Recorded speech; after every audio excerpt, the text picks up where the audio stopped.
Hello everyone, welcome back to our channel Gyan Ganga. Today we are going to do a worksheet of chapter number 2 Toy Joy of class 3 NCERT. इस video में हम इस chapter से related extra questions करेंगे जो कि हमारी NCERT text book पे बेस्ड होंगे और आपके एग्ज़ाम के लिए बहुत ही इम्पोर्टेंट क्वेश्चंस होंगे. Now let's move two questions. Question number 1, draw and name the following 3D shapes. आपको ये जो बॉक्स दिख रहे हैं इनके अंदर आपको ये जो नाम दिया हुआ है क्यूब, सिलेंडर और कोन, ये 3D शेप्स आपको इन बॉक्सेस के अंदर ड्रॉ करने हैं. तो पहले बॉक्स के अंदर हम ड्रॉ करेंगे क्यूब. तो इस तरह से हम क्यूब को ड्रॉ कर देंगे. फिर सेकंड वाले बॉक्स में हम ड्रॉ करेंगे सिलेंडर. सेकंड वाले बॉक्स में ड्रॉ करेंगे और इस तरह से हम सिलेंडर ड्रॉ कर देंगे. थर्ड वाले बॉक्स में हम ड्रॉ करेंगे कोन और इस तरह से हम कोन ड्रॉ कर देंगे. ये रहा हमारा कोन. तो इसके बाद में आप इनके ऊपर अपना बॉक्सेस के ऊपर नाम लिख सकते हैं. ये हमने ड्रॉ किया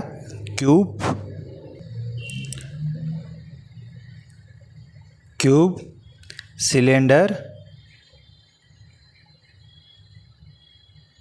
और cone. Now next question, number of faces in a cuboid is. देखिए फेस एक क्यूबॉइड के अंदर कितने होते हैं? 6 होते हैं. Number of edges in a sphere is, sphere के अंदर एज होते हैं वो 0 होते हैं. Next question, count and tell. आपको ये जो फिगर दिख रही है इसके अंदर आपको काउंट करना है और फिर लिखना है.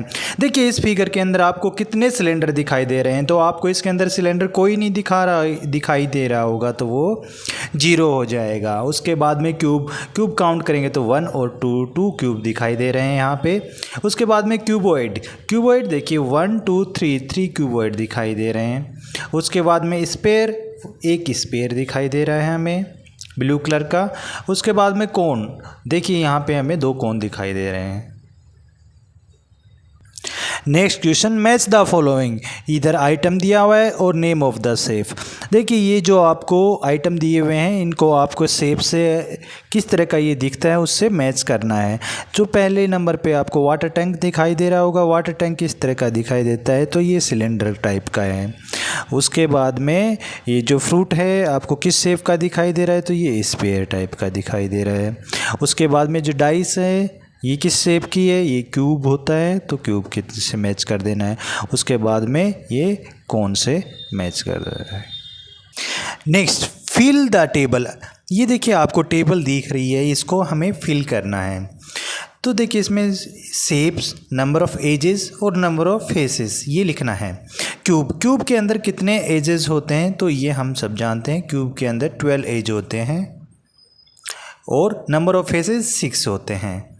क्यूबॉइड के अंदर नंबर ऑफ़ एजेस 12 और नंबर ऑफ़ फेस भी 6 रहते हैं. स्पेयर के अंदर जो नंबर ऑफ़ एजेस होते हैं वो हमने अभी ऊपर भी पढ़ा कि उसमें 0 एज होता है. स्पेयर में कोई एज नहीं होता और नंबर ऑफ़ फेस 1 होता है. कोन के अंदर देखिए एज होता है वो कितना, 1 एज होता है और नंबर ऑफ़ फेस कितने होते हैं कोन के अंदर, 2 फेस होते हैं. सिलेंडर के अंदर देखिए नंबर ऑफ़ एजेस कितने रहते हैं, नंबर ऑफ़ एजेस 2 रहते हैं और नंबर ऑफ़ फेसेस कितने होते हैं. सिलेंडर के अंदर 3 फेस होते हैं, 2 कर्व, 2 फ्लैट और 1 curve. Now look at the I. The face have 1 to 6 dots. What the number is on. देखिए ये आपको ये डाइस दिख रही होगी, इसके ऊपर 1 से लेके 6 नंबर तक के डॉट होते हैं. ये आपने सांप सीढ़ी खेलते टाइम पे आप सब लोगों ने देखी होगी. आपको अब बताना है द फेस अपोजिट नंबर 1. तो डाइस को ये क्वेश्चन करने से पहले हम समझ लेते हैं कि इसके अंदर एक नियम होता है डाइस के अंदर अपोजिट जो फेसेस होते हैं उनका सम होता है वो ऑलवेज 7 होता है। तो देखिए जब दो अपोजिट फेसेस का जो सम होता है नंबर का, अपोजिट फेसेस पे नंबर का सम 7 होता है। जब हमें एक का पता है तो हम इजीली बता सकते हैं कि उसके अपोजिट कौन सा नंबर होगा। तो देखिए द फेस अपोजिट नंबर 1, देखिए दो अपोजिट फेसेस के ऊपर नंबर का सम 7 होता है, तो यहाँ पे 1 के अपोजिट बताना है, तो दूसरा कितना हो जाएगा 6। द फेस अपोजिट नंबर 2 के अपोजिट कौन सा नंबर होगा 5। द फेस अपोजिट नंबर 3 कि कौन सा नंबर होगा 4। वाट पैटर्न डू यू नोटिस, हमने क्या नोटिस किया, हमने नोटिस किया कि द sum of numbers